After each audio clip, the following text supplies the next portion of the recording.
কার রিজিক যে কখন কোথায় থাকে এইটা কিন্তু আমরা কেউই বলতে পারি না। এই যে মাছ মুরগি কাটা হইতেছিল এগুলো কিন্তু একান্ত আমাদের নিজেদের খাওয়ার জন্যই কাটা হইতেছিল, কিন্তু হঠাৎ করে মেহমানদের আগমন। হ্যালো এভরিওয়ান, সবাই আসসালামু আলাইকুম। সবাই কেমন আছেন? আশা করি আপনারা সবাই অনেক অনেক অনেক বেশি ভালো আছেন। এই তো সকালবেলা বাবা বাজার করে নিয়ে আসছে আর ছোট ভাই কাটাকুটিতে লেগে পড়ছে।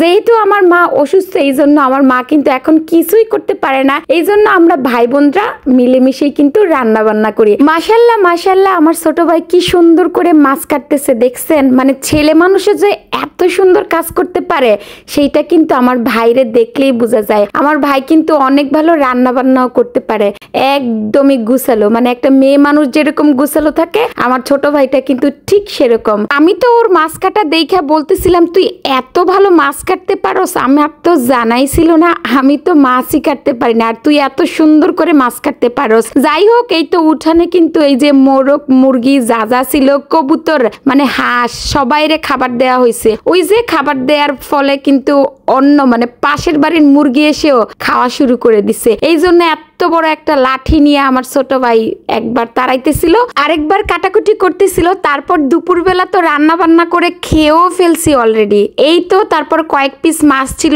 সন্ধ্যার সময় দেখি আমার শ্বশুর বাড়ি থেকে আমার ননাসের জামাই, তারপর আমার হাজবেন্ডের আগমন। এখন কি করা যায় বলেন, হঠাৎ করে যেহেতু মেহমান চলে আসছে। তারপর ছোট ভাইরে আবার বাজারে পাঠাইছি, তারপর আবার মুরগি নিয়ে আসা হয়েছে, তারপর আবার আরো যা যা দরকার ছিল সবই বাজার করা হয়েছে। এখন তো ভাবতেছিলাম যদি দুপুরবেলা মাছ পুরাটা খেয়ে ফেলতাম তাহলে কি হইতো বলেন। আসলে কি রিজিক বলে একটা কথা আছে, দুপুরবেলায় কিন্তু মাছ পুরাটাই রান্না করে ফেলতাম, কিন্তু কি জন্য জানি রান্না করি নাই। সেই জন্য ভাবতেছিলাম যে ভাগ্য ভালো যে মেহমান আসছে আর মাছ পুরাটা খেয়ে ফেলি নাই। যাই হোক, তারপর তো আমরা তিনজন মিলে রান্না বান্না করছি। আমি, আমার ছোট বোন, আমার ছোট ভাই, তিনজন মিলেই আজকে রান্না বান্না কিন্তু করছি।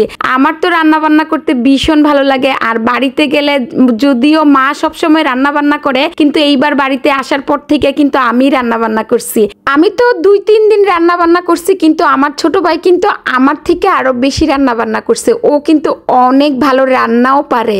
এই যে এই দিক দিয়া খিচুড়ি বসাই দিছি আর কি। আমার ননাস বলতেছিল কয়দিন ধরে নাকি পোলাও খেতে খেতে অবস্থা খারাপ, এই জন্য আর কি খিচুড়ি করা। যাই হোক, বেগুন ভাজা না হলে তো চলবেই না খিচুড়ির সাথে। তো আমার ননাসদের কিন্তু আজকে যাওয়ার কথা ছিল সিলেটে, কিন্তু হঠাৎ করেই নাকি মন চাইলো আমাদের বাড়িতে আসতে। ওই যে রিজিক কিন্তু তাকে একদম টেনে হিসড়ে আমাদের বাড়িতে নিয়ে আসছে। রিজিক এমন একখানা জিনিস, এই রিজিক যেখানে আপনার আমার থাকবে সেইখানে কিন্তু আমাদেরকে যেতেই হবে। এই তো তাড়াহুড়া করে যতটুকু রান্না বান্না করতে পারছি আর কি। তো আমার ননাস যেহেতু আসলে রাত 8টায় আসছে, তার মধ্যে আবার হুট করে না জানিয়ে আসছে, তারপরও যতটুকু আয়োজন করতে পারছি অনেক তাড়াহুড়া করে করছি। মেহমান কিন্তু ঘরের লক্ষ্মী, আর মেহমান আসলে কিন্তু অন্যরকমই একটা আনন্দ কাজ করে। আর আমরা তো ভীষণ খুশি হই আমাদের বাসায় যদি কেউ আসে। এই তো আমরা কিন্তু 3 ভাই বোন মিলে আজকে অনেক আনন্দ করে রান্না বান্না করছি। যাই হোক, ভিডিওটা কেমন লাগছে অবশ্যই কমেন্ট করে জানাবেন। সবাই অনেক অনেক